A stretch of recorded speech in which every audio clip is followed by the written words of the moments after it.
there's no place like home for the holidays. And no matter how far away you roam, if you pine for the sunshine of a friendly gaze, for the holidays you can.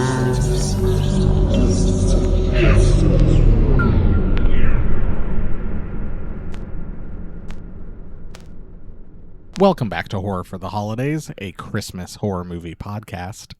I'm Jay Logston. And I'm Jeff Searcy. And Jeff, we're gonna keep talking about Thanksgiving, right? That's right. We're on week 3 of Thanksgiving. 3 of Thanksgiving, ladies and gentlemen. Never let it be said that Horror for the Holidays were good or smart at planning out how their release schedule was gonna look. Yeah, they'll get over it. They did a Thanksgiving movie on Thanksgiving week, and then the week after, they were still talking about Thanksgiving. Anybody who knows us, Jay, or has heard us talk about ourselves at all would know exactly why. Thanksgiving is a multi-day festival for some fat boys. It's our part of our culture. But do you have a good turkey day? I did. Just survive the snowpocalypse we had. Yes, the snowpocalypse, where we're going to get anywhere from 0 to 10 feet of snow, and we ended up getting about 8.5 inches. Yeah. No, we did Thanksgiving. Then I went out and kind of we were around Black Friday shopping. We didn't do Black Friday shopping, and then I was like trying to find replacement cords for blow molds, right? For some I was gonna do some decorating, and I was like looking around online, and I finally found some, and they were out at the Lowe's by Jordan Creek. So I was like, shit, I don't want to drive out to Jordan Creek on Black Friday. Black Friday. But I did it, and as I was driving, I just watched the snow start to fall, and I was just like, I'm gonna get like snowed in at fucking Jordan Creek. I didn't, but it has begun. Yeah, no, it didn't really get bad till like Saturday morning. Saturday I was able to kind of.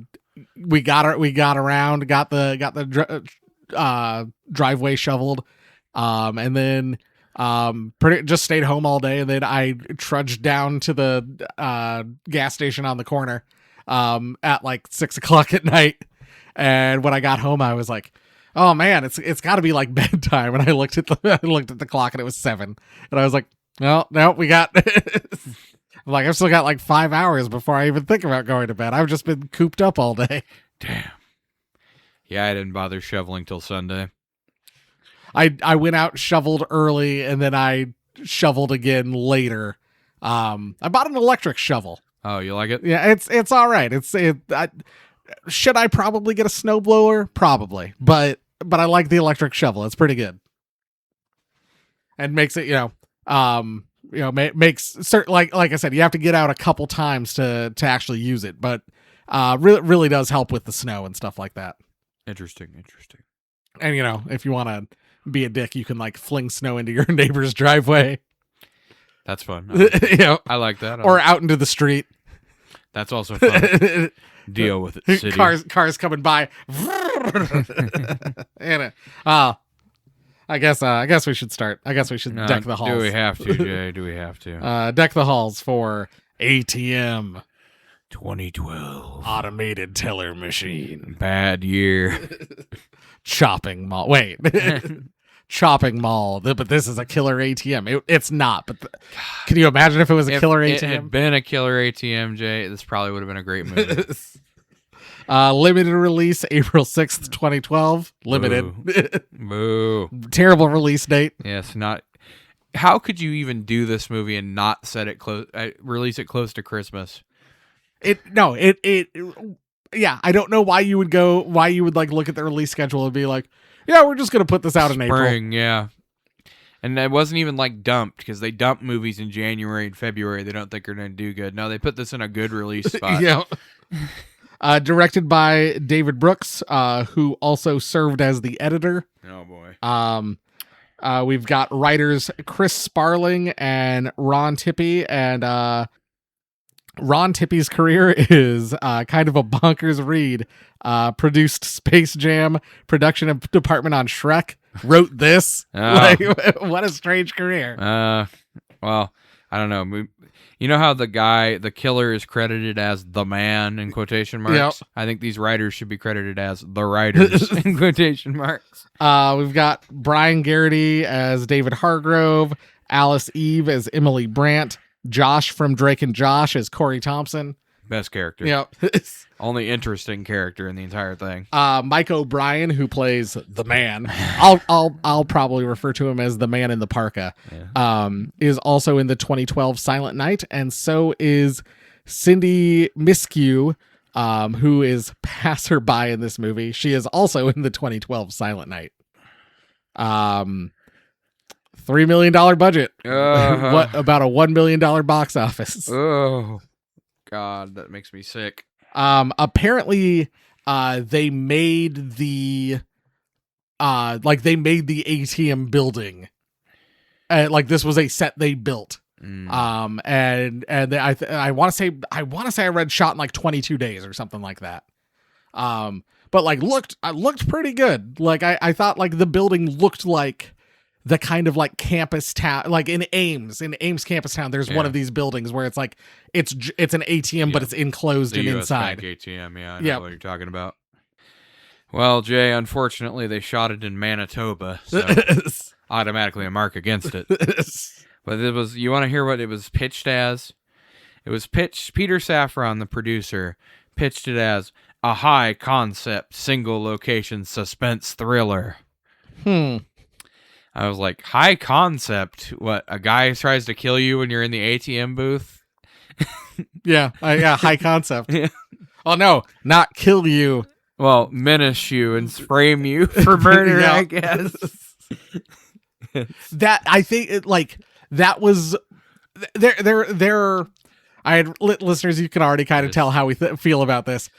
The like framing like getting it, making it so like he doesn't appear on camera, and so like it looks like all the people just did like our main characters did all the killing.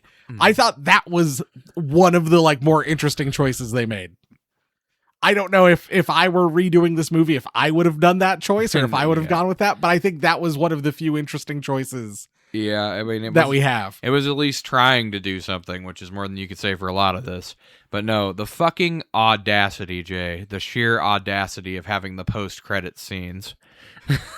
Like, you did nothing to earn this at all, and it's literally just a guy shuffling paperwork menacingly at the back of like a storage unit, yes, like... with a propane heater on, so he's still a little warm in there.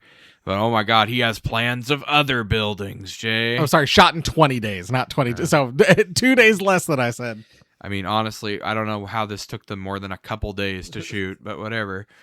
Tagline: no warning, no control, no escape, no interest. I mean, there's several points where they could have easily escaped, but that's okay.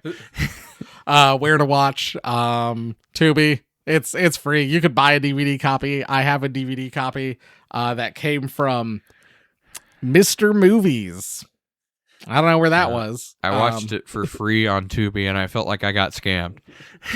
No, my copy still has the sticker on it for the Mr. Movie, I guess, rental place back in about 2012.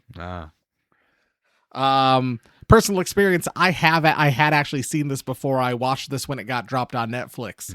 At the time, I remember being like, oh, that was kind of fun. But we've grown. apparently in 13 years, roughly, my opinion has changed drastically about this movie. The only thing I knew that Jay was excited to watch this for the podcast. That was the only experience I had with it, really. And I when I was live tweeting my experience to Jay, as I usually do when I'm watching these movies, I was like, well, I can see why I've never heard of this. I mean, Josh, Jeff, I also know why you're excited. Big Drake and Josh fan. Oh, yeah. I mean, gotta love that. And I mean, to his credit, Josh does act in this movie. No, he does great. As I say, he was the most interesting part of it. I think all three of the main actors are all really good. it's just everything else in the movie. It's the only there. We'll talk about it, but there's a point where there are two leads. There's a point where things get a little bit. I was like, yeah, is this like high school drama class? Or what is this? And you might is it the moment where they like both lean in to almost kiss, and then something starts happening? There was that one, and then there was the part after she will say bonks her head, and when he's like, oh no. I was like, you couldn't take that again. All right, synopsis. If you're done, I'm done. Let's get into it. We get a slow, eerie kind of version of like an instrumental version of Silent Night playing as we see a man looking at like satellite images and blueprints of parking lots, and he's drawing like the lines of sight for the cameras and stuff. This level of planning is hilarious based on what he does later on. We never see his face, and he puts on a parka and leaves what appears to be like a storage unit. I have to be warm. It is later on. It is confirmed to be a storage unit. At the time, I was like, is he in like a giant shipping container? Yeah, funny. Because that's kind of what it looked like initially. It's on a ship at sea planning this out. We get our opening credits and title card. Like the music kind of fades out of that eerie kind of version of Silent Night and kind of starts fading in with this music. I thought that sound mixing was really good. As the man's kind of like leaving the building. And then we get this like, and it fades into like this kind of cheery, upbeat Christmas song. And we get like stock footage of the city at Christmas time.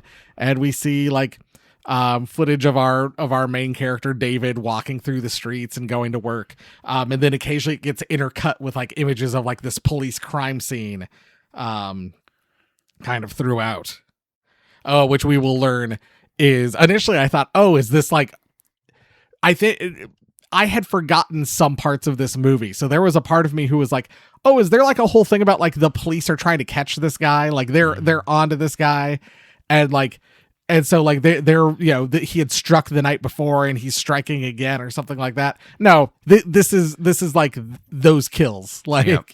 I was like, I think there would have been. I'm like, could have been like more interesting if like they're trying to catch this guy who keeps like evading capture at ATMs and shit. Yes, it would. It's like it's great and all that they show all these drawings that you have no context for, like all these blueprints and plans.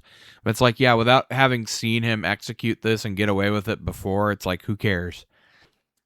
David is on the phone with a client who is struggling with money during the holiday season. I lost half my 401k. Corey comes over and tells David it's Emily's last day and he should ask her out. And apparently the last time he tried to ask her out, he tried to ask her to a gathering. What, is she a fucking wizard? She keep a wand next to her purse. I don't read. David says no and is going to go home, but Corey kind of badgers him into going to the Christmas party and to get one drink. Well, the reason he badgers him is because you're still going to give me a ride home, right?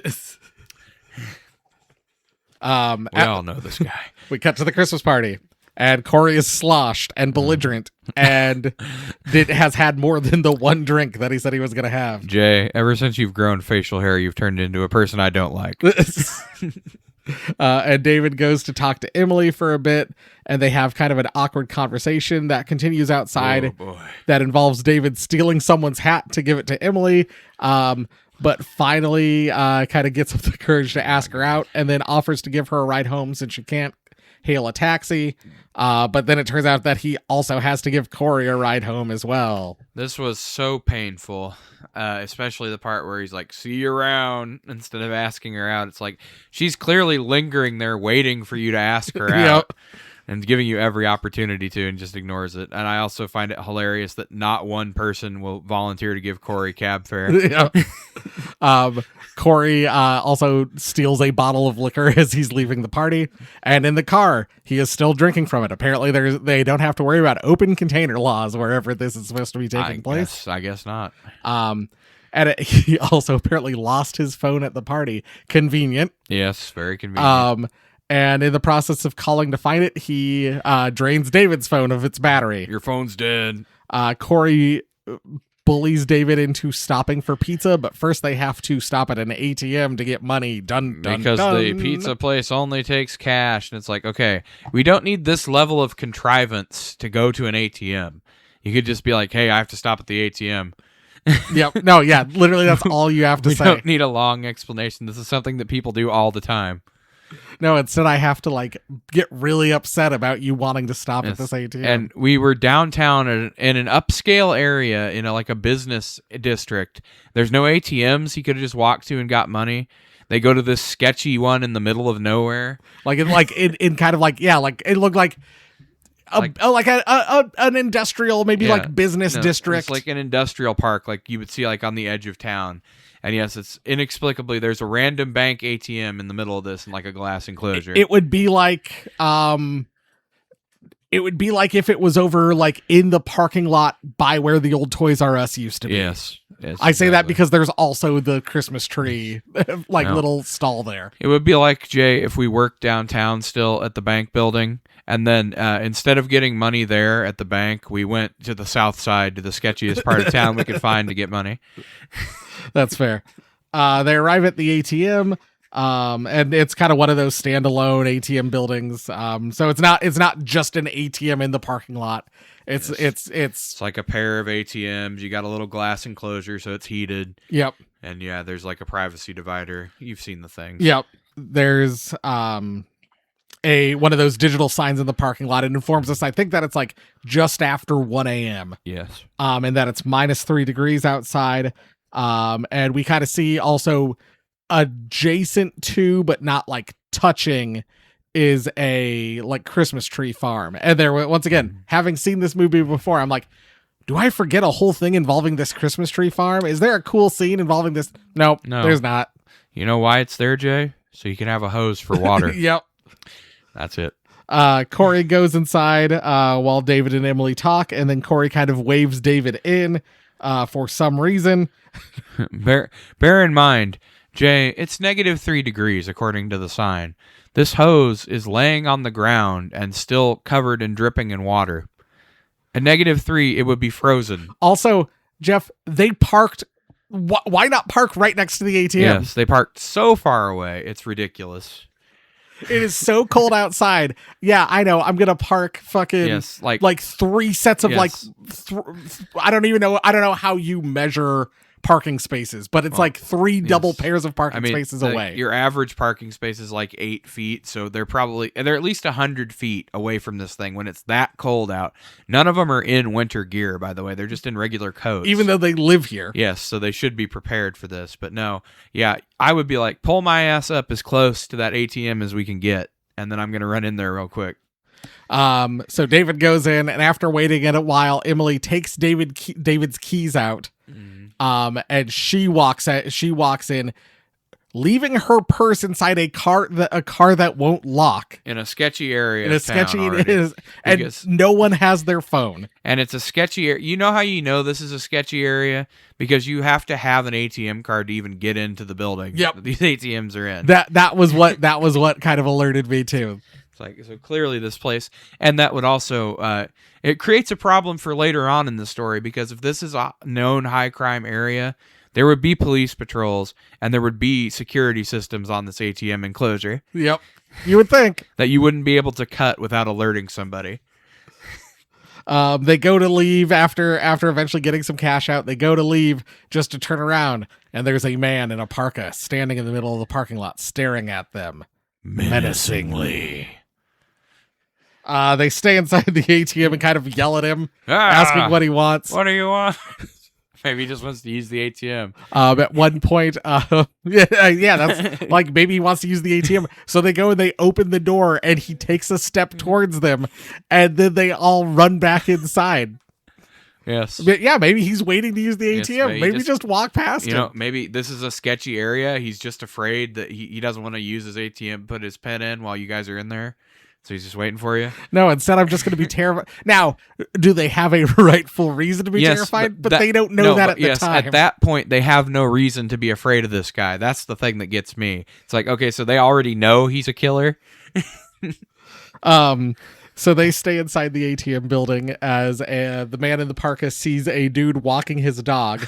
He walks over to him, punches him, and then proceeds to slam his head into the pavement repeatedly, and then just like leaves, and then the dog just walks back up and like lays down next to its owner that just had its skull crushed in. Bear in mind, this guy is in a light puffer jacket, no gloves, no hat, walking his dog at 1 a.m. when it's -3 degrees. And I've stupidly done that, but I'm not walking. There's no houses around. I was going to say, you walk your dog through an industrial area at 1 o'clock in the morning? No, I'll go, I'll let my dog out to go to the bathroom and then come right back inside. Yeah. No, I'm not taking them out for a fucking walk. Who knows where he came from? Who knows where he's going? Well, and it's like, how far could he have possibly gone without getting like frostbite on his hands at this point? Because, like, you're telling me this is close enough to a residential neighborhood, he's doing this and not being discovered. And then also, but like you said, we know that this is a high crime area. Mm-hmm. Dude starts walking up to him. He's just like, "Hey, buddy, how's it going?" Yeah. Like, he walks up so menacingly too, like the most menacing walk up I've seen, other than like a Michael Myers walk up. We see the sign. It now says that it's 2:14 a.m. and it's -5 degrees. Oh, which I mean, yes, -5 is cold. But 3 people in winter gear could huddle up in there and survive just fine until morning. Yep. That's another thing about this. She's going to freeze to death if we don't go out there. No, I really don't think so. Even after he cuts the heat, as long as you keep the door closed, you guys could survive till sunrise. Exactly. Also, like, at a certain point, like, it's like 4 a.m. and I'm like... There's one there's one person who comes in later on. Yeah. But I'm like, there would be multiple cars driving by at this point. Like, oh, yeah, because especially the graveyard shift starts at midnight. There'd be people all over this place because people would be taking their breaks, going to get money, stuff like that, going to get lunch. The man in the parka goes to David's car, which is luckily unlocked because his lock doesn't work. My button doesn't work. Rips some of the wires out, pops the trunk, and then finds a tire iron, a folding chair, and a large toolbox. Luckily for the man in the parka, all of these things are in the trunk of the car that he didn't know would be here. Yes, he doesn't know who these people are. So he had no idea who would show up. Brought none of his own tools. Basically, the only thing he knows is, the camera only shows to this distance. So as long as I stay out of this viewing angle, people won't see me. That was his entire plan for this. We hear him. He then takes the toolbox and he walks around, and the tire iron, and he walks around to the back of the ATM, and we just kind of hear him banging on the back for a while. And then eventually the lights cut out, and then they come back on, and then the heat gets cut. And like you said, they keep the door closed, they'd probably be fine. Yes, they all are in winter coats and stuff. They could survive until morning. Or until somebody came by. At one point, I believe we learned that it is the security guards. But at one point, we think that a cop pulls into the parking lot and doesn't see them, so leaves. But there are 3 of them. He is at the backside of the ATM. Mm-hmm. That is your chance to just run out and flag the dude down. No, there's like 3 points in this movie where they could have just escaped easily. Like all 3, and they never go at him all at once either. It's like, even if this guy is like some kind of killer or whatever, if all 3 of you mob him, there's a good chance at least a couple of you will get away. There are 3 of you and one of, even if you all run in different directions, the security guard sees 3 people running and screaming for help. And like a dude like tackles one of them. Mm-hmm. You could probably get over there and at least try to help the guy who got tackled and maybe like save the other 2. Well, and that's the whole thing. It's like, why not, when David goes to the car, the 2 of you just create a distraction or run for it. He can't get all 3 of you at once. David tries to run to his car, like you're saying, and get Emily's phone, but the man in the parka catches him and chases him back inside. David drops the phone, so he's not even able to. So that was completely worthless, other than him losing his suit jacket. So he is slightly colder than the other 2. Now, this is the point where I thought there might be an interesting twist, because you notice when he pulls up her phone, it says she has no contacts. Yep. I'm like, is she in on this? Is she like planning to rob these 2 idiots? That would have been great. Yes, something like that would have been interesting, but no. Emily writes help on the window in lipstick. The police car from earlier comes back, but it is just the security guard who parks insanely far away. So far away from the ATM. Sees the car in the parking lot with its hood popped, its window shattered, sees help painted on the ATM. window in lipstick, and parks further away than David parked. Yes. And this is the point in the movie where it goes beyond all belief. And so he's like yelling at them like, "What? Do you guys need help?" Like, and even though literally doesn't hear the dude walking up behind him, who then bashes his skull in with a fucking tire iron. The critical thing is, before that, he looks over, he sees the dead dog walking man laying there dead. He gets on his radio and he says, "Central, come in." And then he gets clubbed with the tire iron. But you can hear on his radio, the guy on the other end's like, "Come in. Come back. Like, and they never check it out. Yeah. No one ever comes to investigate this guy getting cut off mid-sentence and never checking in again. When he was clearly calling in something. For hours. They don't bother to investigate. A security guard disappearing in the middle of a call. While the three are arguing, a man in a parka comes in and immediately they attack him, and David strangles him with like the beaded window blind curtain. Yes. But they realize that they just killed a man in a parka, not the man in a parka who's still standing outside. Also, just let this dude walk in. He randomly kills the dog walker, but lets this guy walk up, even though he could have seen any amount of evidence that would have let him turn this guy in. Also, where was his car? Yes. 1, where was his car? 2, how did he not see the dead dog walker laying conveniently in the light so that you could see him? Never even gets moved, by the way. Corey takes the dead man's coat, and he and David argue about whose fault it is. And I mean, I guess if we're saying whose fault it is that they're at the ATM, I guess it's Corey's. Well, it's Corey and David, because David didn't have to pick this fucking ATM to go to either. That's the whole crux of this movie, too. It's like, why not just go to an ATM close to the pizza place? That's the thing, too, is maybe this ATM is close to the pizza place, but then... Then where's all the traffic? Yeah, then where's this pizza place that's open till 2 a.m.? Yes, there'd be people all over the place. Drunk, stoners.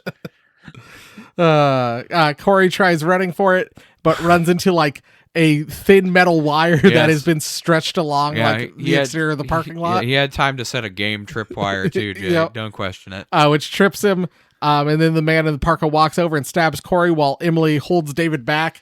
But then we see, like, at one point David shove Emily backwards, and that will come into play later. Also, he tripped him, and then he never tries to even get up. And it's like, with the level of drunk he was, I don't even think that impact would have phased him that much to fall backwards. He would have got up and kept trying to run.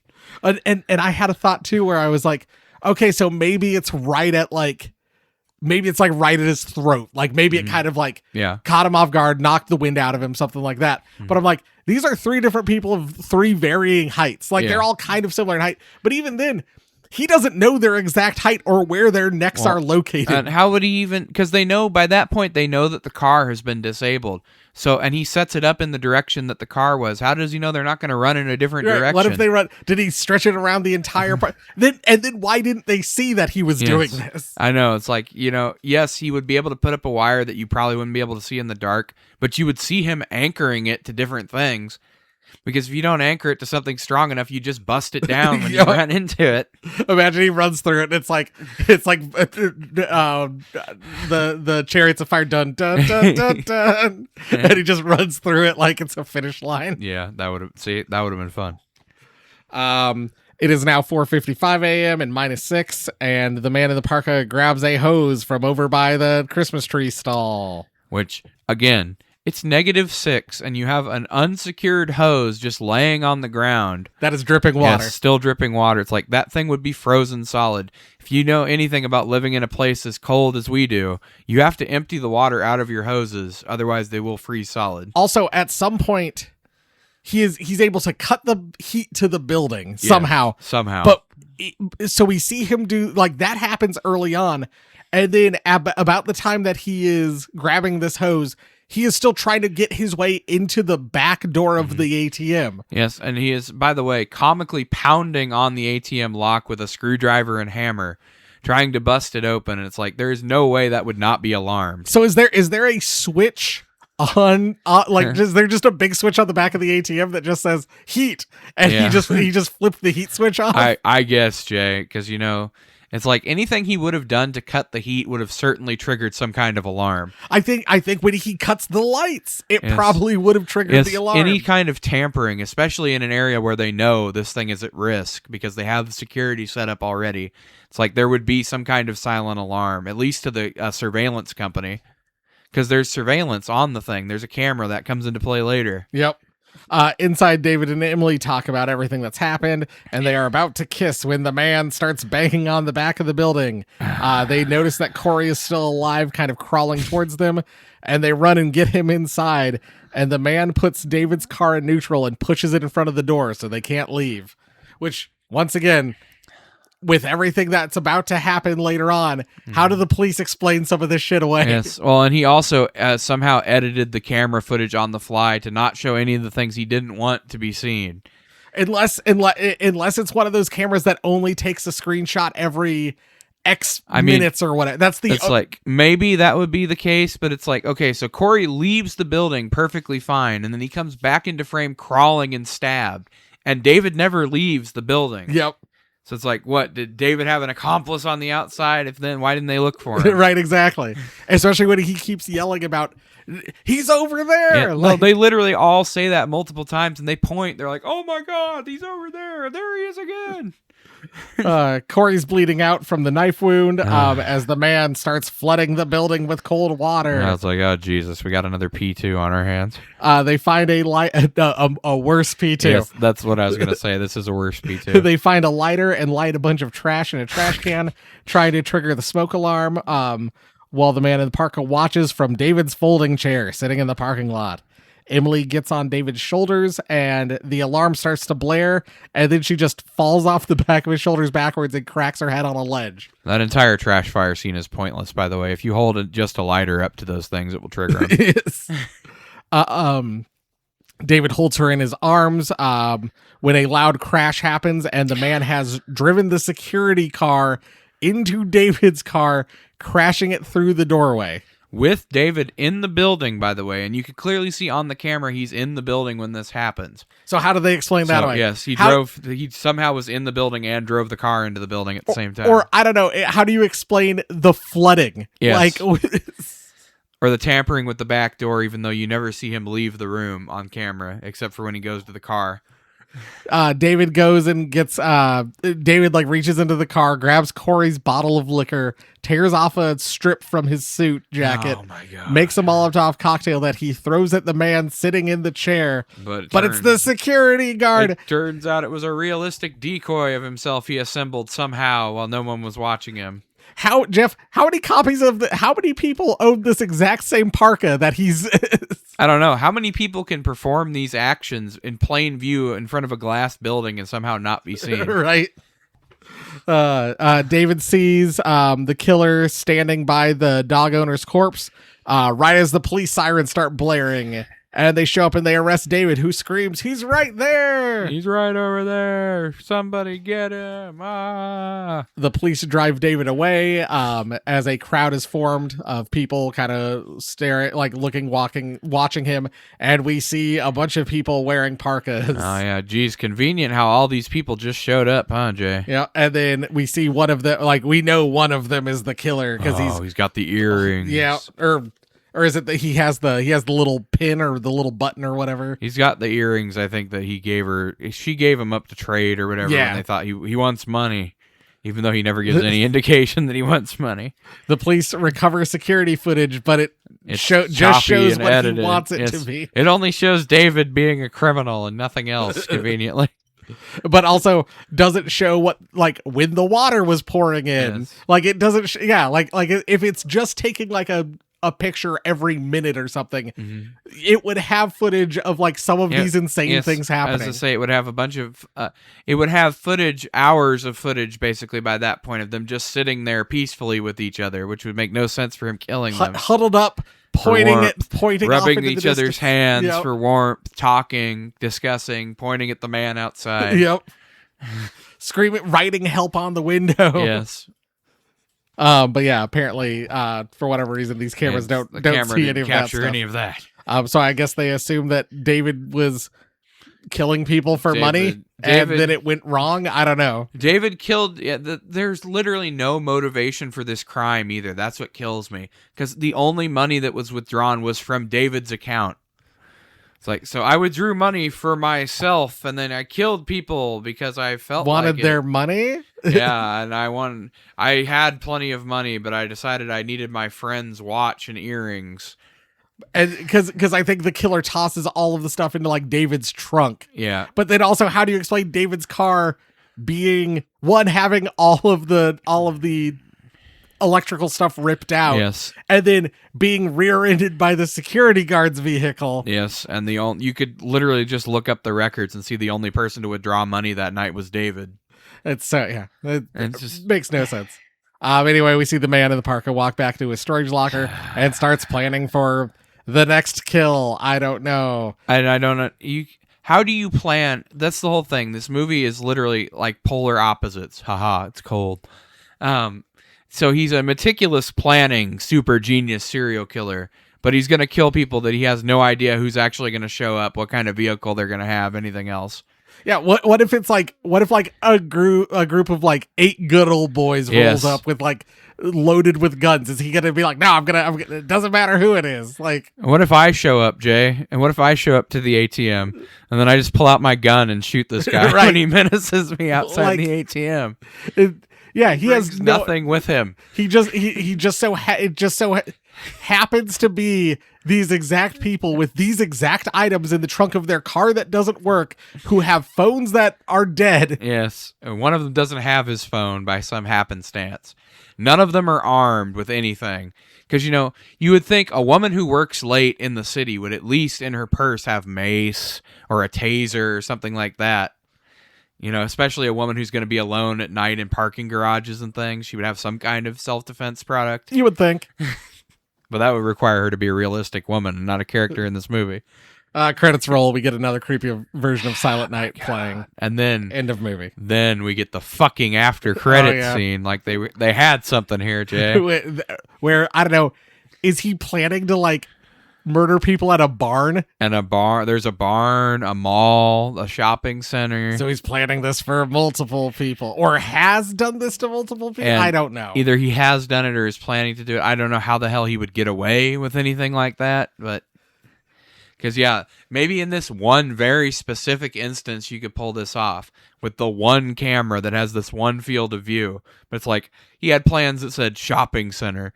I'm like, there would be so many cameras you would never stay off of them. There'd be cameras in the parking lot, cameras in front of the entire mall, in the stores. You would never stay off camera. And this also, he has these diagrams and all this detailed layout of the building and all of its security systems and everything. What about the buildings next to it? The other places you can clearly see, none of them had cameras pointing this direction or watching him set up all these traps and everything in the parking lot. Like the one place I am willing to say maybe didn't have cameras was the Christmas tree stand. That may not have. But if it is a bad neighborhood, and it is like, which I think we're kind of supposed to believe. We have to assume, yeah. And it is 2012. They probably had some kind of rudimentary security system, especially like in a warehouse area. Places that routinely get robbed, they're gonna have that stuff. But nope, none of that. And also, no truckers. Not a single trucker comes in or out of this place. Because that's what I was waiting for. I was waiting for, like, at the end, like a trucker shows up to get money out of the ATM on his way out of one of these warehouses or whatever and just shoots this guy. That would have been great. Or beats him to death with, like, his tire thumper club or something. Because, like, this guy shows no special abilities. He doesn't even walk that fast. He's just tall. He's just tall and big. He's an average built man, Jay. He's a little bit taller than average, and he's got a big parka on. That's his entire personality. All right. Well, Jeff, where do you want to start? Let's start with the Christmas spirit, because there's basically none.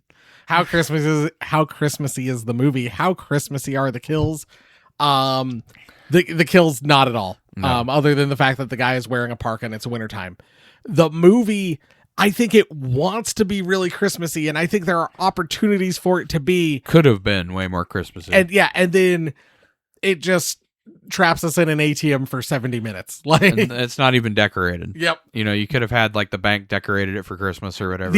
But like the Christmas party, incredibly well decorated. Yes. The fucking the Christmas tree stand, there's lights all over it. Mhm. Like I kept thinking, I'm like, maybe I don't remember it. Maybe something happens with that, and there's something with the light. No, there's not. See, that would have been interesting. They get away, have a chase through the Christmas tree farm, trying to dodge in and out of the trees. Oh, I bring that up. That's in one of my my categories later on. Oh boy. Where But yeah, so there's about one, what would you say, 5-minute scene of Christmas in this entire thing? I'd say maybe about 10, but yeah, it's Because they're sitting around the party telling jokes, and then there's the awkward love thing, and that's then other than that, it's just the fact that it's cold. Mhm. But as we've said time and time again, just because it's cold does not mean it's a Christmas. Just because Yes. there's snow, just because it's cold does not make it a Christmas movie. Otherwise, The Shining is not inherently Yes. a Christmas movie. I was gonna say, otherwise, Black Phone 2 would be a Christmas movie. Yep, which we're both disappointed about because it could have been. Yeah, it could have. Ah. Yeah, I'm gonna have to go low on this Christmas spirit. Yeah, same here. What do you think next? Christmas wrapping, sets, costumes, etc. Sure. I loved both the creepy versions of Silent Night that played in the soundtrack. Yeah, the soundtrack was a strong point. And even though there's minimal snow on the ground, if none at all, it does feel cold. Yes, they do a good job of making it seem like it's cold. They do the ice on the windows Like, after the heat gets turned These off. are competent enough actors to understand that they need to act like it is cold outside. Sometimes we watch these movies and the people are like, "Oh, it's freezing," and they're wearing like a light jacket. Yes. I was going to say the only things like that stuck out to me were, you would be able to survive in a building that had heat if it was cut off for a few hours. And if you lived there, you And would have more heavier jackets. protective stuff. Like that girl would not have a jacket. Yep. She has like a light, like, not even like fleece. Like it's kind of just like Just like a fall sweatshirt Yep. almost. And then the hose not being frozen was a little bit unbelievable because they kept if they hadn't emphasized how cold it was so much, because if it's -6 actual temperature, the wind chill's like -30. yes. Or if we have a bomb cyclone, it could be Yes. -60 or Oh, yeah. whatever we had a couple years ago. We could be talking Siberia levels of cold. Yep. There's not going to be a flowing hose, especially not one that could flow enough to flood an ATM. Yep. Yeah. I'm watching them talk about how cold it is, and I'm like, oh, they're doing a really good job. And like, it does seem like it's cold. And then, you Yes. think about anything else involved, and you're like, isn't that cold? Yeah. Or like the guy walking his dog, barely being dressed for the cold. Have the writers never been in a cold area before? Well, clearly the writers don't know how security works, which I'm beginning to find a theme in these movies. That's certainly, it's been in. Like, oh yeah, the security guard, Jay, can just get killed mid-sentence on his call, and then no one comes to check it out. Like, that's the thing. This one is even more egregious than Christie. Yes. Like, Christie, you could at least make the argument, he wasn't actively on the radio with the central command or whatever. But even then, someone would come check it out. In this case, there would be armed security coming to check this out. Yep. Yeah, if you just went, hey, 852 to Central, and then click nothing else. I mean, he literally goes, when he gets hit in the back. And they're just, And they're on the hey, radio. hey, you there? Come in. Come back. Dave, you there? This is Central. Come in. No, we're never going to check that out. Like, oh my gosh. And he never checks in again. Yeah. And they're just fine with it. Everything's Because, fine. if it had been like five, you see, the man in the parka could have picked up his radio and been like, oh, everything's fine here. Everything's good. And then maybe he could have bought himself a little time. Yep. But yeah, they never bother. Or, even though it's 2012, they probably had tracking devices in those cars. They would see that his car has not moved. Was another thing I was going to bring up is his car, being a security vehicle, almost certainly has a dash cam. The police couldn't pull that and see what happened. Right. Because he would have definitely been on the dash cam of that guy's car because he's in the headlights when he kills him. Yep. Well, let's do something that I think we actually enjoyed. Let's do Christmas Carol's favorite quotes. I don't read, Jay. That's Josh. That's Josh. Toe to tip, that's Josh. Ugh, candy canes taste like shit. Josh. You're going to find a theme in these memorable lines. Did you know tequila is a superfood like blueberries? Josh. I think we may have pulled all the same quotes.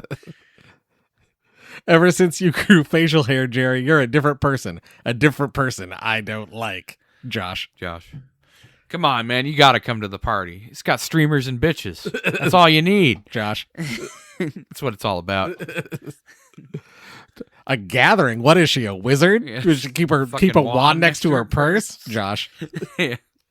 Anything memorable about this movie, pretty much, Josh? I have one thing that's not a Josh line. Mm-hmm. Emily, you forgot your hat. Oh, you have one. That's David. Emily goes, yeah, that's not mine. David, shit, did I steal a hat? I had, David, you should probably return that hat. And he's like, what? I don't look good in purple? Yeah. But yeah, no. Basically, all of Josh's lines were pretty good. He was the star. He was. It's one of those movies. I have friends that like are big like Josh Peck fans, and so like I'm watching this movie. I'm like, I wonder if they've seen this. I wonder if they know like they liked Drake and Josh when it was airing, and I'm like, I wonder if they've seen ATM. They haven't. They should. They should. It's got Josh in a way you've never seen him before. Being a dick. When Josh dies, you can just turn it off if you want. Oh, the best character's dead. That's literally what I thought when he was getting stabbed in the parking lot. I'm like, oh man, now we're not gonna have any more Josh. All right, Jeff, I know what he was thinking. He was thinking Megan. That would have been hilarious if he made a Megan reference. He looks the man in the eyes and he goes, Megan? And Miranda Cosgrove's like, it's not me. Should have thrown in an iCarly. All right, broken bulb, brilliant bulb, Jeff. One thing you want to fix, one thing you want to praise. This was hard. This was really hard because there's so many things you could fix with this. But the main thing I want to fix is, again, this seems to be a theme in a lot of movies lately. We need to do some rewrites, some punch-ups, but the main thing is this killer needs some kind of motivation because you really just don't care about this at all. It starts off with promising you like, oh, this is going to be some meticulously planned hit job, He's got all these schematics laid out. Clearly somebody's been dead before, so maybe he's been doing this for a while, and like you said, the cops are on to him or something, and this is going to be his final job. Because honestly, I thought maybe he's a thief. Maybe they were just here at the wrong time, and he was going to rob this place. That would have been, yeah. Yeah, but no, he just never has any motivation. He never acts with any rhyme or reason because, like we said, he kills one guy, lets another guy through, does this elaborate frame-up job on David for no apparent reason because he has no connection to any of these people, had no idea they would even be here. There's got to be some connection between him and these three. Otherwise, none of this makes any sense. What if there were only two people and one of them, and one of them got stabbed and the other one had already busted their head open trying to turn the thing on? Then who gets framed? There's a dude that's stabbed. How do you explain the dude that got stabbed? Yeah. I almost thought he was going to be one of the guys they were making fun of at the party. Because there's that guy, they hold on his face. It's not the one he's making fun of for growing a beard or whatever. It's the other guy. Yeah. They hold on his face when he asks the question, did you pay for the pizza or whatever? Right. And then they make fun of him, call him a dumbass or whatever. It's like, no, I was saying what as rhetorically because you're stupid. Whatever. I'm like, is it going to be that guy? Is he like a serial killer or whatever? And they just pissed him off with that.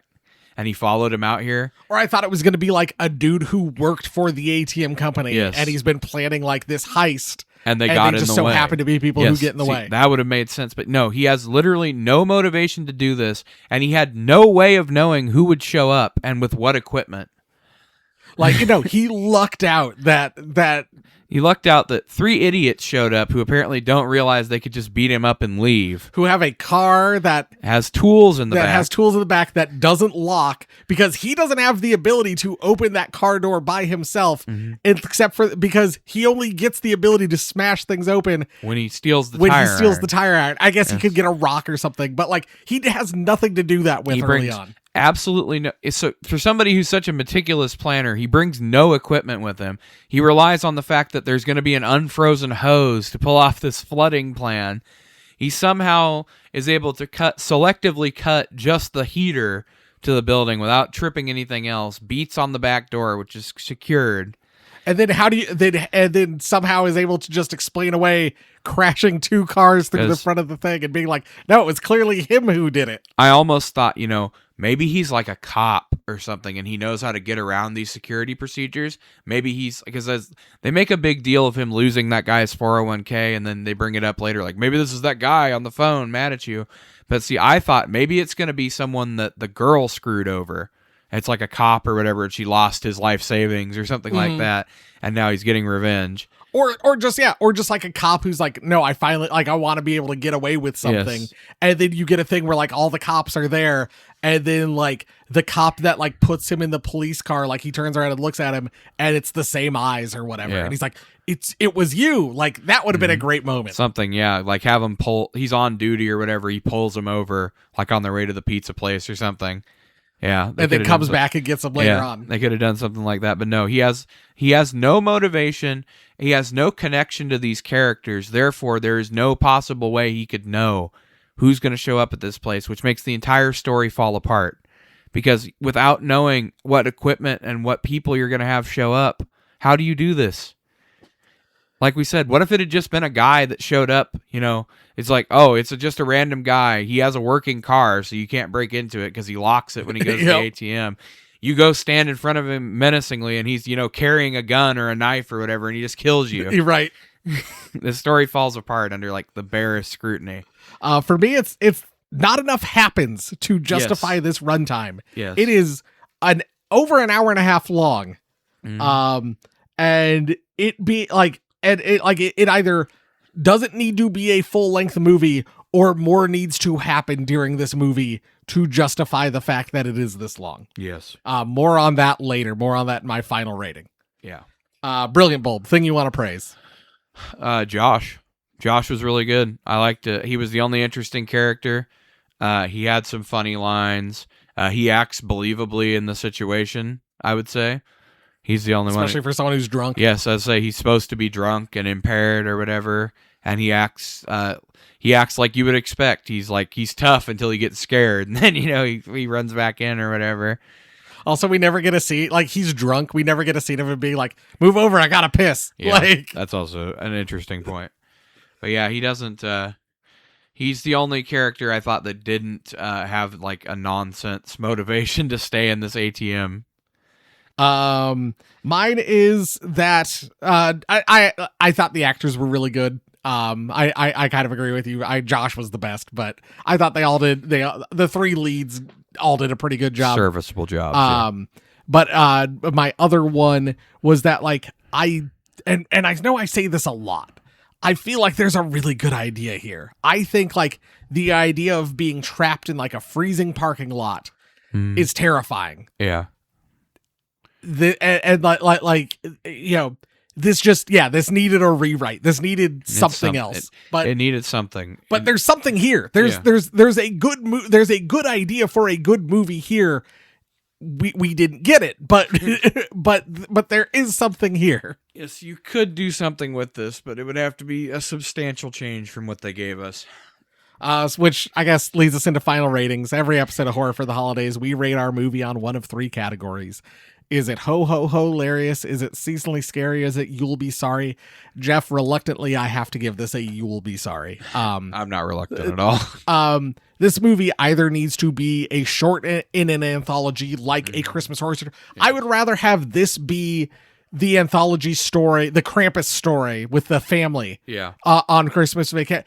Put this fucking piece of ATM into there. Yeah. And maybe have it be a Krampus that's like menacing them around a fucking ATM or something, or just like a nameless, faceless killer or something. Yeah. Like do that. And just cut this down to like 30 minutes. It would need to be in something that is shot like Trick or Treat, or a Christmas Horror Story where it's kind of split out. Yeah. Like, I don't want to watch 30 minutes straight of this, but like 5 minutes here, 10 minutes there. Yeah.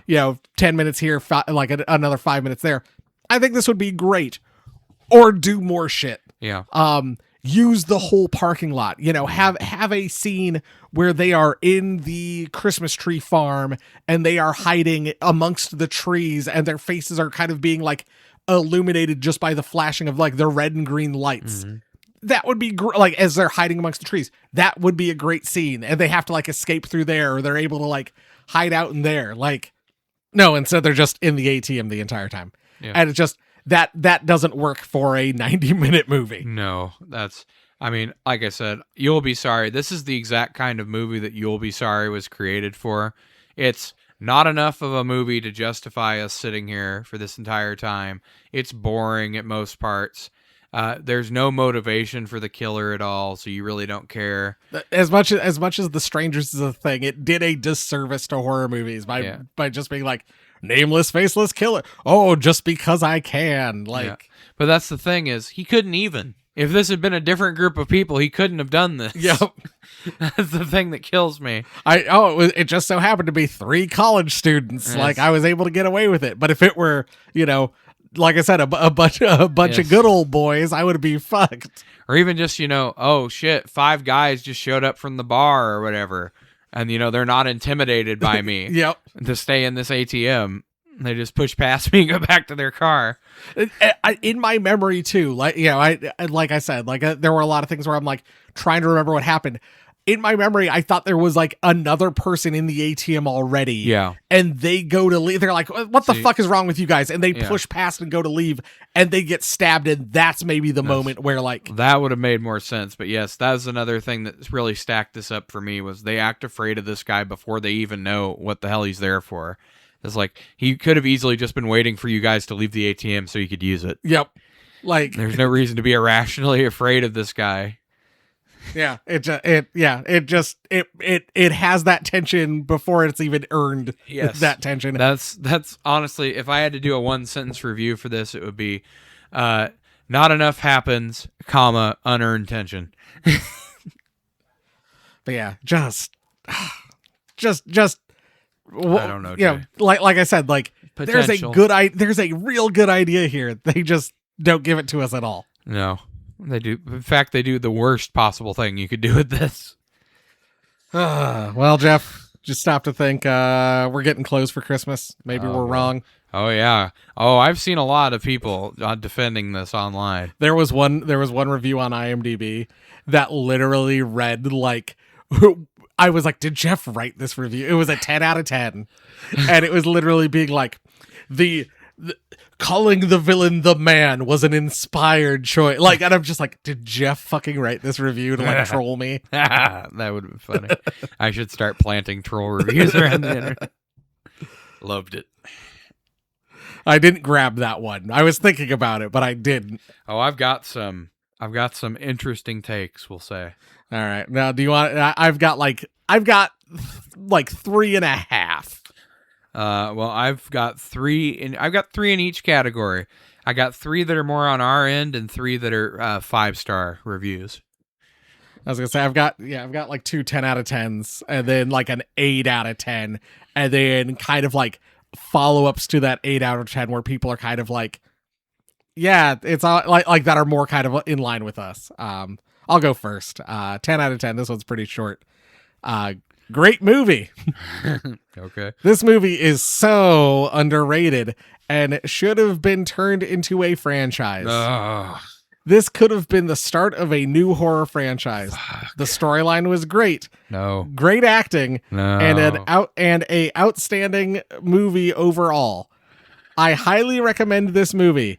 And this is coming from a true horror lover. Oh my god! That true horror lover's name, Jeff, on IMDb, Percy Jackson 34779. A true horror lover, yeah, Percy clearly. Jackson. Yeah.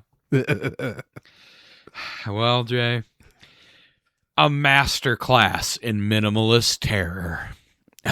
5 stars. ATM is a razor-sharp exercise in tension, proving you don't need sprawling sets or elaborate mythology to generate palpable dread. The film weaponizes space. 3 people trapped in a tiny glass booth. It's not that tiny. I've seen phone booth before. I've seen tinier. And turns the frozen parking lot into a stage for pure anxiety, except it really doesn't. I wish it did. I wish it fucking turned the parking lot into... The script is a lesson in escalation and is directed with ice-cold precision. The final twist delivers a nihilistic punch worthy of classic urban paranoia thrillers. There's a twist? I guess that he gets away with it? I guess. Is that the I twist? think the twist is supposed to be he's framing him for murder, but that becomes pretty obvious about halfway through. Or I don't know that I would call that a twist. I don't know what I would call that. A reveal? Yeah, I guess. I don't think that's a twist. I don't think it's a twist.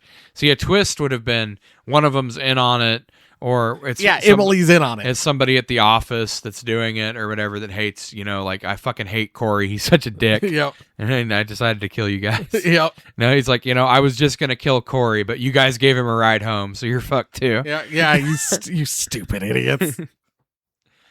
But yeah. So yeah, I don't see any of that in this. I don't know where you're getting this razor sharp or earn palpable dread. And they don't use the whole parking lot. They just stay in the ATM. No, I wish they used the whole park. I would have loved a thing where they like ran behind, because it's like almost, I think like a grocery store or something, which means there's got to be like truck docks. Yeah. That are like loading and unloading. I would have loved a thing where they like ran through there and they're kind of like dodging in between like the like they have to like hide under a truck, or they're like that like a semi trailer that's parked there or something, or they like huddle up like in the grocery store room for like and there's like a guy who's like working the late night shift, and he goes and answers the door because he hears him banging on it, just for the killer to like come up and stab him or something like that. Like we have the death when she falls off his shoulders. It's so unimpactful. It's ridiculous. It would have been a good way to do that. They escape the ATM. They're running, and this is an industrial area, and she runs a little bit ahead, and she gets pancaked by a semi that's like coming up to the loading dock or something like that. See, that would be an impactful. It's like, oh shit, she's dead, and there's no rhyme or reason to it.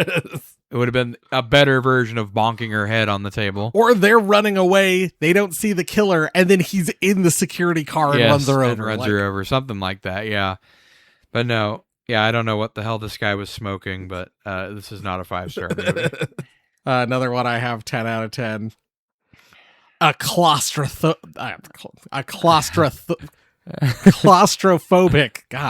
thriller that will leave you breathless. Yeah, from how much you're cussing at it. This movie stands out. I saw a lot of thriller movies and other fantasies, but this one is unique. This is a heart-pounding thriller that will keep you on the edge of your seat from start to finish. Oh, come on. With a simple yet effective premise that the three people trapped in the ATM... Of the three people trapped in an ATM, the film delivers a claustrophobic and tension-filled experience. The suspense builds as the hooded man outside circles the ATM, cutting off all means of escape. I mean, no, there's a giant parking lot they could run into. There are so many means of escape. Also, what if the person's an Olympic sprinter? Yeah. I've got you trapped. No, the dude just runs past him. He doesn't even walk that fast. What if the guy's just in average shape? David has no problem running away from him when he bends over to pick up the envelope. The acting is solid, and the lack of character development adds to a sense of helplessness. While the pacing can be slow at times, the film is a must-watch for horror fans looking for a thrilling ride. Is it? Is it really? Is it? Is it indeed? This was made in March of 2023. Wow. A decade after. A snow-dusted nightmare that stuck with me. 5 stars. I watched this on a whim and was shocked by how intense it gets. The slow build. The killer silently lurking outside. Menacingly. The freezing cold. It all adds up. That's all it says. Who knows to what. I love survival. It all adds up, Jeff. It all adds up. I love survival horror when it's simple and brutal, and ATM delivers that perfectly.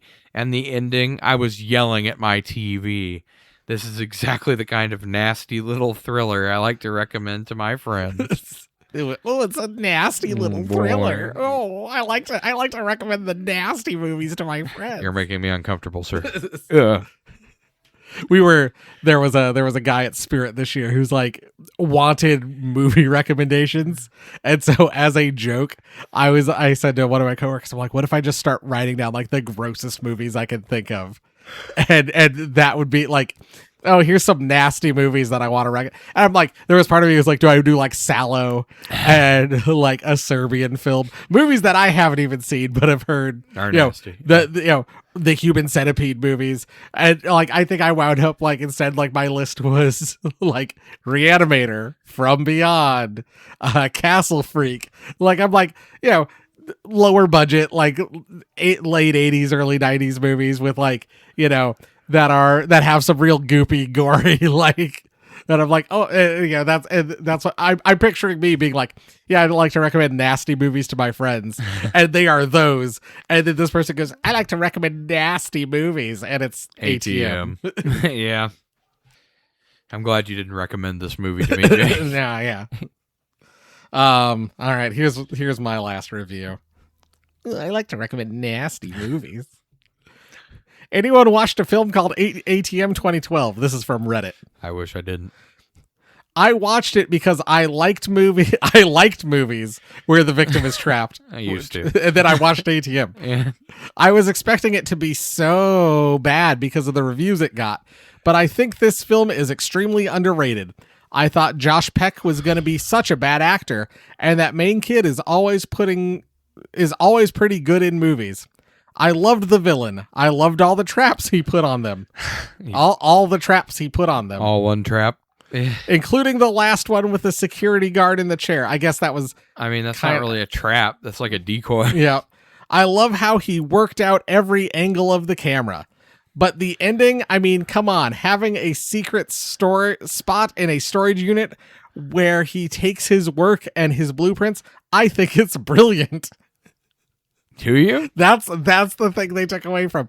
No explanation. He just does it because anger, enjoyment. True psychos don't need a motive. No dumb backstory either. I loved it. 8 out of 10. 8.8 out of 10. Yeah, see, that's the thing is true psychos do have a motive. But your motive might not make sense to you, but there aren't psychos out there going like, I'm going to do this just cuz. There's some motive in their mind. It may not make sense, but they have a reason for doing it. And then here's the two that I was like, these are people that I more agree with. I enjoyed it because I like the subgenre of single location movies, but there were so many plot holes it does hinder the enjoyment a little, and the ending where he gets framed for it is just so unbelievable that I rolled my eyes and removed a whole star from my rating on Letterboxd. Amen, brother. And then here's another one. Enjoyed at the first time. Find it a bit silly on the second time. It's Jay. And I was like, oh, hey, that was me. It me, I'm that. You're being he's being charitable by saying a bit silly. No, it literally, you do any scrutiny of the movie and you go, oh, maybe not. Yeah, I don't know about this. All right, well, here's a 5-star, and then we'll have a couple of 0 stars. I'm gonna pull up the one that. Oh yeah, go ahead. while you're doing that. Modern Hitchcockian suspense in a glass box r/film. There's a beautiful elegance in how ATM traps its characters within a transparent cube. Visible, vulnerable, and utterly powerless. The film recalls Hitchcock's fascination. Get my boy's name out of your fucking mouth. Alfred Hitchcock would sit on the cast of this movie and suffocate them to death. The film recalls Hitchcock's fascination with restricted perspective and audience helplessness. Brooks stages the action like a play and uses composition and negative space to induce terror. The anonymous killer embodies modern surveillance horror, a force that exists everywhere and nowhere. I guess that's kind of a good take. I hadn't thought about it from that perspective. 5 stars. As good as Hitchcock, Jay. Like, I disagree with everything, but that last line, I kind of like. I'm like, I didn't think about it from like the aspect of it being more about surveillance and stuff like. No, that kind of makes sense. Hitchcock. All right, 10 out of 10. Quite possibly the best movie ever made. This is one that I literally wrote this. ATM is without a doubt one of the most fantastic movies ever made.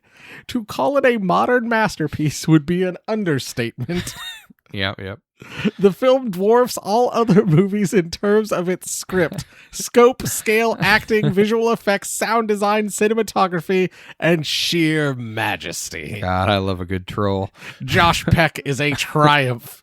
Which, I mean, he brings countless years of expertise to his role of Corey. On the surface, Corey at first appears like a typical jerk by forcing his coworker to stop at an ATM on the side of the road late at night. But as the film progresses, the layers of Corey's character begin to peel back. Do they? And you start to realize there is much more to Corey than meets the eye. There is? Alice Eve and Brian Garrity are no less mesmerizing as a pair of coworkers turned lovers. They aren't, though. Along with Corey, are in for a wild ride at a seemingly ordinary ATM stop. Here's the line that I love. But the actor who steals the show is Mike O'Brien, playing Man. Man is, in a word, bone-chilling. His posture and blank, ominous stare are the makings of sheer terror that you will not be able to shake for weeks. And then it goes on sniffing farts and trolling people by pretending to leave a good review. When clearly it's... guide the camera with the skill and grace of a modern-day Francis Ford Coppola is one of the lines. Did I write this? Was I drunk, Jay? And it was written in 2019. Did you secretly see this movie years ago? I don't know. Maybe. That seems like a lot. That seems like the kind of trolling I'd go in for. You were right, Jay. You were right to think this was me. All right. 1 star, 0 if I could. The ATM was the smartest character. I've seen vending machines make better decisions. The characters are so brain-meltingly stupid that I started rooting for the cold weather to finish them off, since the killer obviously wasn't going to. Come on, do it! The killer doesn't need skill, just patience when these three attempt to out-idiot each other, which is a good thing, since there's literally no way he could have planned this crime. The only suspense is wondering which plot hole you'll fall into next. Solid. Yeah. Out-idiot each other is a good way to describe how they react. Yeah. A feature-length PSA on how not to survive anything. As someone who teaches outdoor survival, this movie personally offends me. Every single possible choice is the wrong one. You're in an ATM booth. You're not lost at sea. The villain must have been shocked at how easy this was, which is a good thing since he obviously didn't plan this out at all. How could he have? How could he have known 3 of the stupidest people in the world would show up in a car that doesn't even lock? This movie should just be called Don't Do This. How could he know that? Once again, we're back to that. How could he have known?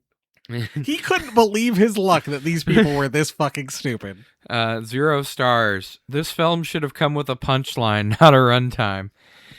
Imagine 3 adults losing a battle of wits to a guy in a coat in a parking lot. That's ATM. The movie stretches what should be a 10-minute short film into 90 minutes of shouting, "Just run" at your screen until your neighbors call the police and frame you for murder. Yep. And one more here. If Frostbite were a movie, 1 star. It's called Jack Frost, and it's a 10 out of 10. The movie is it's cold, lifeless, and painful to endure. Watching these characters make catastrophic wrong choice after wrong choice in slow motion feels like being trapped in that booth with them, except in real life I would have just walked away when David went for his car. The killer isn't terrifying, he's lucky. He's lucky that the script bends reality to make this nonsense plan work. Negative stars. Salt the earth where this movie was made. Solid. There you go. Oh, shit. Well, Jeff, naughty list time. Where does the man Sorry, where does man with his Man. ominous stare? Oh. So But he was the real predator. I was like, is he a grown-up version of the kid from Better Watch Out? No. The kid from Better Watch Out would have planned this out better. Is this the kid from Better Watch Out's dad? It could be. Was this Patrick Warburton the whole time? Imagine the killer's just like, hey guys, it's me, Patrick Warburton. That would have made the movie good. He just halfway through, you find out it's Patrick Warburton. 10 out of 10. Would have instantly turned the movie on its head. But yeah, no, this guy's got to rank low. We're talking around.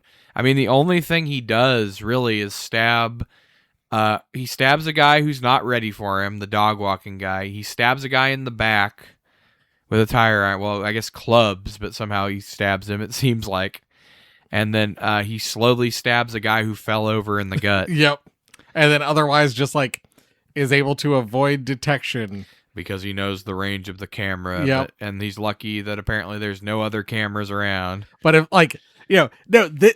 this guy is lucky in the same way that like the killers in To All a Good Night, Brooklyn Santa, Yeah. are lucky that the people are so stupid. Yes. Like this guy is lucky that his victims are the dumbest fucking people you've ever encountered. He actually, Jay, he has Domino's mutant power where everything works out for him, Uncanny luck. even if it's improbable that it would happen this way. He must have that. It's gotta be the only way that explains this. Oh, my car just stopped locking all of a sudden.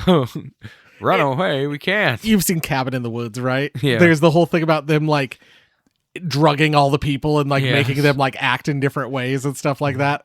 It feels very much like that, where it's just like, no, yesterday the lock on his car worked fine. I don't know why all of a sudden he's just decided, yeah, my car's a piece of shit and doesn't lock.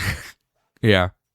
No, we're just all gonna stand here while you're running away and he's chasing. Never mind that one of us could conceivably run off and get help right now. Literally any of us could just be like, okay, we're going to distract him. You run and get help. Before he has time to set up his trip line or anything like Yep. that. Could have easily been done. Or I don't know, when he's murdering the guy with the dog, all Run to three the of you car. run out, get into your car and drive away. Like, Yeah. go get help. Like, there would have been countless Or times. there's three of you. Run to the back of your car, get the tire iron and the screwdriver and kill this guy. Or when he's halfway to walking towards the guy with the dog, then you all run out and run to the car. That guy's gonna be confused about what's going on. Mm-hmm. Someone's gonna be able to alert the cops about what's occurring. Yeah. No, instead we're all just gonna stand here. Or run out and meet the security guard when you see him pulling up. Right. Or the security guard pulls closer to the building instead of parking in the middle of nowhere. Whatever. We've talked about this to death. Yeah, Movie sucks. We're just Moving on. we're just gonna be talking in circles here. It's It's time for this. He's got to go. He's got to go, Jay. Garbage day! Huh? No!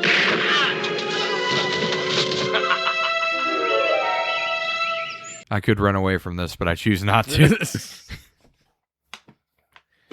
Is this the thing you were waiting for? Jeff, this is the thing I was waiting for. First, I want to issue my displeasure with our friends at Oreo. This was supposed to. I ordered this on November 1st. It got here yesterday, which would be December 2nd. That's bad. That's slow. And I had to contact customer service to actually get it. Ooh. We've got Oreo Thanksgiving dinner inspired Oreos. Give that a whiff. You can.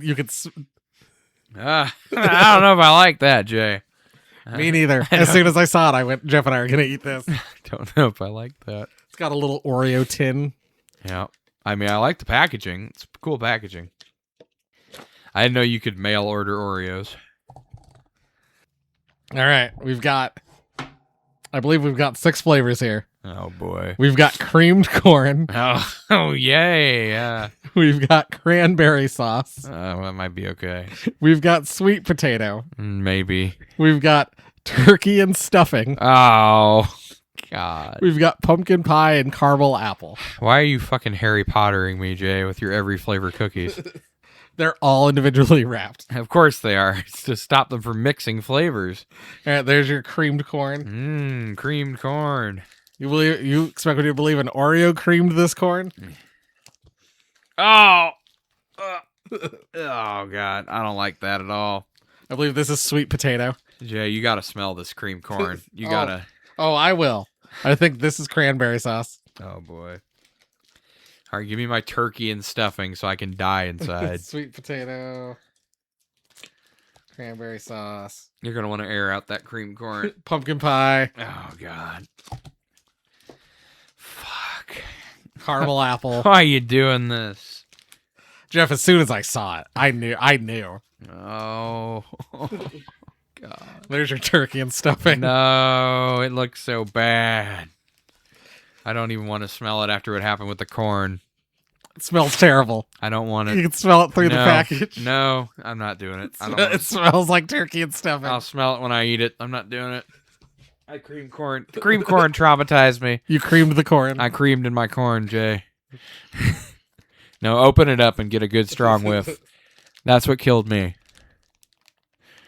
Oh boy.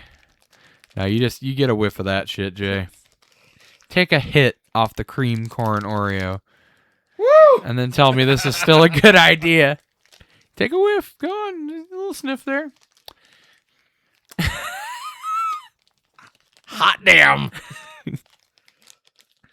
See if airing it out a little's helped any. Nope. Part of me thought about bringing a trash can in here so we could just spit the stuff back in. God. Well, where do we want to start this amazing Thanksgiving feast, Jay? Let's start at the top with creamed corn. Oh.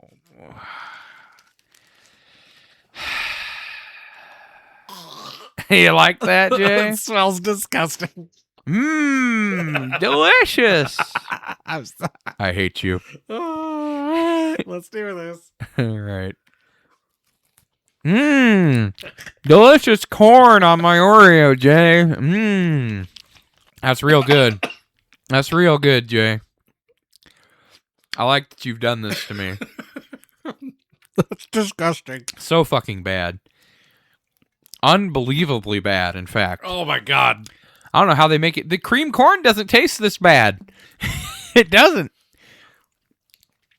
The worst part is that occasionally you will get a moment where you're like, oh, that doesn't taste too bad. And then like the next, again. And then it hits you again. Mm. Oh yeah, this fucking corn taste is lingering, Jay. Oh. It's hitting you over the head. It's delicious. Oh God. All right. Well, we got through that one. I'm not turkey and stuffing. I don't know if I can do it. Literally one bite out of the corner. I don't know if I can do this, Jay. Or what's next on the list? Do you want to smell it? No. You can at least hear it, know what I'm talking about. Oh God. How does it smell like turkey and stuffing? It does, no, I don't know. I don't know. I don't know about any of this. That fucking corn fucked me up. All right. Cranberry sauce. Oh. Which one's that? That's the red on red. This one? Yep. Okay. Now this one I could see not being too bad. No, it smells pretty good. Fruit flavor goes with Oreo. And I mean, it's not ridiculously bad. Combination. Chocolate and cherry. Cranberry. All right. Let's do it.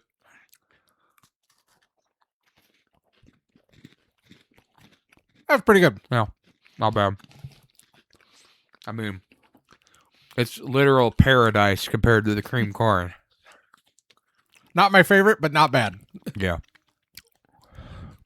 Oh god. Oh my god. Ugh. I would eat 100 of those before another bite of the cream corn. One creamed corn. Can I cream your corn, sir? Ugh, God. All right, what's next on the list? Sweet potato, which is orange and brown. This one I also don't think is going to be that bad. Probably not as good as the cranberry sauce, but... Oh, I don't like that smell. Oh, I don't know about that. Never mind. I don't like that smell. I'm getting hints of cream corn. Jay. Did you cream in all these Oreos, Jay? Yeah, what do you think the white stuff is? Oh. Creamed corn. God. Andrea wouldn't let that happen. All right. I don't like it. I don't like that at all. I don't like that, Jay. It's really bad. It's not as bad as the cream corn, but it's not good. And then I just got a bite that like tasted like coconut for some reason. Oh, yeah. Oh, you're getting all kinds of shit in these Oreos, Jay. They advertised it as a Thanksgiving dinner, but I don't know what the fuck they did to this shit. It's a Thanksgiving nightmare. I was going to say, if anybody fed me cream corn that tasted like this shit, I would get up and leave. This is the Hy-Vee dinner. And like this would, if I ate that cream corn taste, I'd be like, well, this is clearly going to give me food poisoning and I'm going to die. So I'm going to leave now.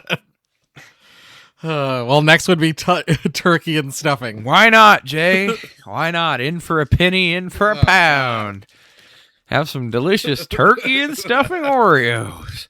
Mmm. I can't believe you've done this. Oh my god, I just pierced the slightest corner of the package. You got a little taste, did you?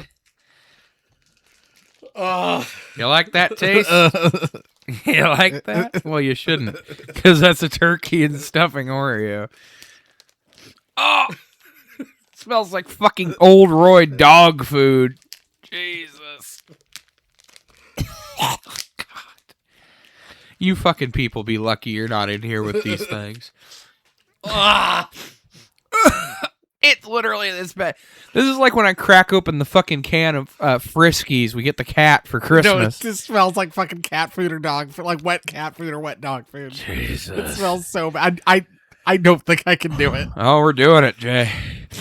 Here we go.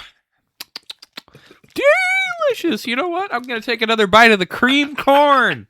I always eat my things together, Jay. Do it. First, we'll start off with a little bit of turkey and stuffing. Fucking absolutely, positively revolting. I ate half of this, by the way. I don't know why you're taking such big bites. Mm-hmm. Quite possibly the worst fucking thing I've ever tasted from Oreo. And maybe in general. These are so bad. Hey, you know what? Because I'm a man of the people. A little bit of cream corn to wash it down. I Stockholm Syndrome Jeff on this episode. It's a little bit, the corn doesn't taste so bad now, Jay, that I've had the stuffing turkey one. Oh my god. It's so fucking bad. Oh, it's so terrible. I'm going to die. All You right. know what? Should I eat these last two or should I just kill myself? Bam! It's the last episode of Horror for the Holidays. Not because they ran out of horror movies to watch. Not because Jeff and Jay couldn't stand each other anymore. Because of the fucking Thanksgiving Dinner Oreos. How do they sell these? To weirdos like us who want to... I think the universe was trying to save us, Jay, by delaying this shipment. But you just had to call customer service, didn't you? Find out where your Oreos were. And the pumpkin pie actually smells delicious. Well, yeah, pumpkin pie. That makes sense. That would be an Oreo flavor. I'm surprised. I've still got stuffing, turkey, whatever, frosting in my teeth. I don't think I'm ever going to get rid of that flavor now, Jay. Yeah, it smells like pumpkin. All right.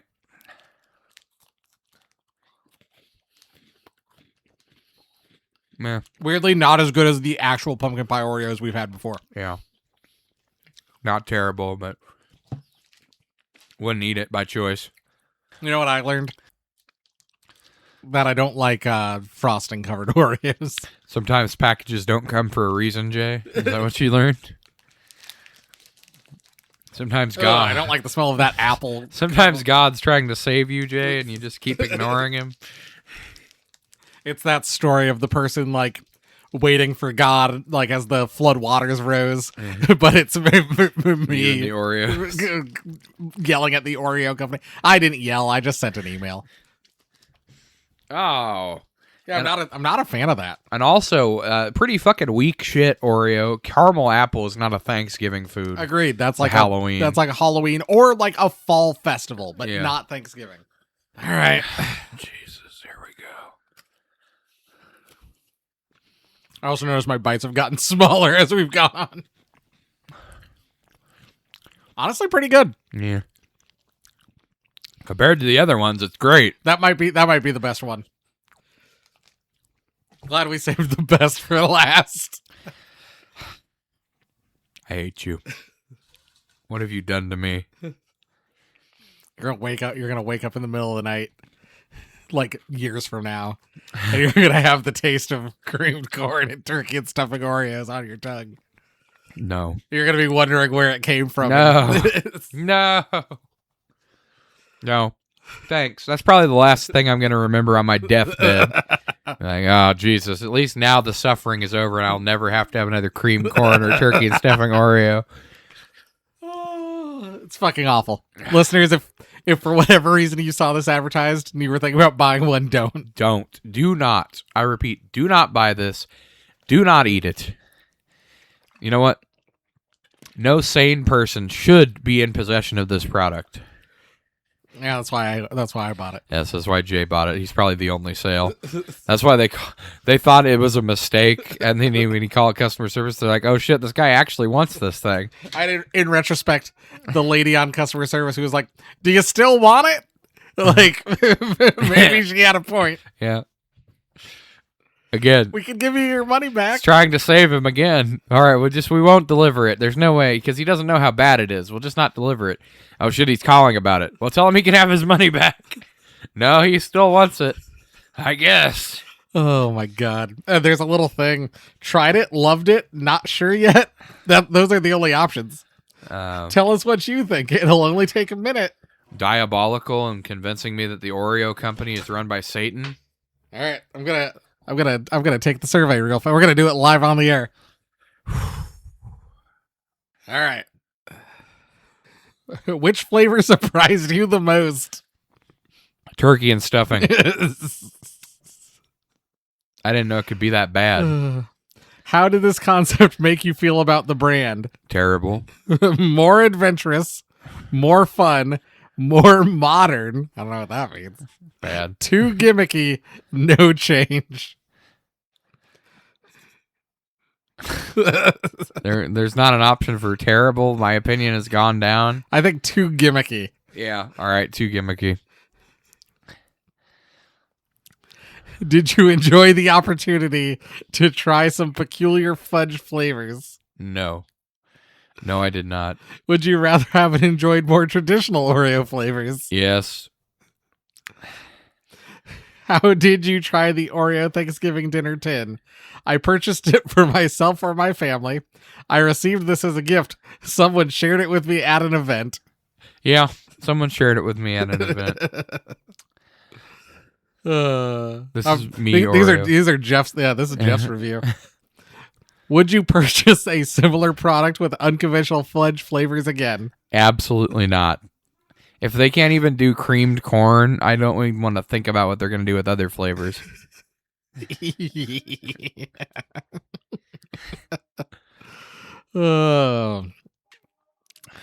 you have any suggestions for fudge flavors you'd like to see Oreo try in the future? None. Close the company. No. Bubble gum. You know what? Yeah, let's do some ridiculous ones. All right. Ham. Ham. Yeah, we'll need ham. How my ham gums all bones. Bubble gum. Bubble gum. Ham gum. Bubble ham. Mashed potatoes and gravy. Oh, yeah. I mean, let's get all the Thanksgiving in there. Pickle wraps. I put Fravy. Yeah. They know what I mean. Yeah. I mean, what other staples do we have? Deviled egg. Yeah. Oh yeah, deviled egg flavor. Yeah. What's the pickled eggs? Yeah. Why not? Spider egg. What was that other? What's that thing? Durian. Durian. Yeah. Blue cheese. Yeah. Oh, ranch. We got to do ranch. Absolutely diabolical based on how they've done these. Wagyu beef. I mean, the turkey and stuffing tasted like rotted beef. Yeah. Can't imagine what they would do if they were going for beef. Probably tastes like roadkill. Deer jerky. Yeah, I was gonna say raccoon, squirrel. Broccoli. Getting into Appalachia now. Is there anything? Is there anything else truly disgusting we can think of? Cousin flavored. Apparently, I don't know how to spell broccoli. All right, there we go. There's 2 C's apparently. What other disgusting things could they make? Candy corn. Yeah. I was gonna say these weren't even disgusting foods, and they managed to make them disgusting. So I can't imagine what they're gonna do with things that are actually bad. Pepper jack cheese. True, they should do a whole cheese flavor. Oh yeah. We should get pepper jack. We should get cheddar. Gouda. We should get Swiss, blue, Munster. I got all kinds. Yeah, you should suggest that an Oreo cheese tin, all different cheese flavored Oreos. I don't know. All right, I think we're good. I think we've got a nice collection here. ATM flavored. Oh, what if we put something really weird like the taste on your lips after your first kiss? Yes. They're going to like read this and they're not going to know if we were serious or not. Scarlett Johansson in Marriage Story. But only after she's made out with Adam Driver. We need both flavors mixed. We need an Adam Driver and Scarlett Johansson flavored Oreo. Half and half. Top and bottom. Well, yeah, one cookie's the Adam Driver and one cookie's the Scarlett Johansson. And the stuff is where they meet. Yeah, exactly. Jeff, do you want a 15% off coupon for Oreos? Oh, yeah. I got to order the Christmas 10. As a thank you for sharing, please accept this 15% off discount code for your next Oreoid purchase. I think it's Oreo ID, but I like to pronounce it Oreoid. Yeah, I like that. Thanks for sharing 15. Valid through December 31st, 2020. Hey, listeners, if you want to order weird Oreo shit, thanks for sharing 15 from Oreo. It'll get you 15% off. Maybe I'll cut that out. Doesn't matter. If you order this, you are a fool. We've warned you. Well, if you want to save us from ever doing something like that again, oh God, send us an email, horrorfortheholidays@gmail.com. Get in touch with us on social media. We're all the places at horror4holidays. That is horror, the number 4 holidays. Spencer, please send us an email. I'm dying. Podcatcher of choice, 5 stars, right? 0 stars if I could. Leave a review. Make sure you subscribe, hit 5 stars, all that good shit. YouTube.com/horror-for-the-holidays. Hit the subscribe button, hit the bell, leave us comments. You know the thing. Do the things. I'm gonna get a drink of water because I can still taste. I can still taste disgusting the turkey Oreo. gravy. I taste the turkey stuffing. I taste the corn. I taste the caramel apple, which is a little bit of a help, but it tastes like after your dog has had wet dog food. It tastes like their shit smells like. Yeah. Or when they lick your face after they've ate it. Yep. It's too soon. You can smell their mouth. Yep. Yeah. And you're like, get back, you asshole. That's what we're eating. We're probably going to be kicked off the Christmas Podcast Network after what just happened. I mean, Christmas, Jerry D, if you're listening, save yourself. This would be the kind of thing he would try. Don't do it. Don't do it. But yeah, go check them out. Like I said, we probably won't be allowed on after this, but if by grace of God we are, Christmas Podcast Network. Check them out. Totally Rad Christmas, Holly Jolly Xmas Sue. All sorts of stuff. Merry Britness. All sorts of great podcasts to check out. Weird Christmas. I think it's still technically a part of it. Anyway, donate to the Dead Format Indiegogo campaign. Mike's in the home stretch. Movie's looking good. They need a little bit more to help go over the hump. Yeah, be done. Two producers. Producing fellows managed to get a sneak peek of what the villain in Dead Format looks like. Gang, it looks pretty cool. It looks good. I'm very excited to see this. Yep. And of course, he deserves your support. He's great. I mean, we did White Doomsday. It was one of our first movies. Also, we he learned that there is a video game coming out also called Dead Format, which has nothing to do with this movie. I love that when there's one unintentional tie-in. Yep. And you know what? We should package up these Oreos and send them to Mike so he could try them and see what he thinks of them. Send half of them to Mike. Send the other half to Matt. Have them do voice memos writing. I'm afraid Matt might die. Why did you guys send us half-eaten Oreos? I don't know if Matt could take the cream corn turkey stuffing combination. Anyway, yeah, we'll see. Maybe we'll see you next week with a stocking stuffer. I don't know. I don't know if I can continue. Thanks for listening. Goodbye. Bye.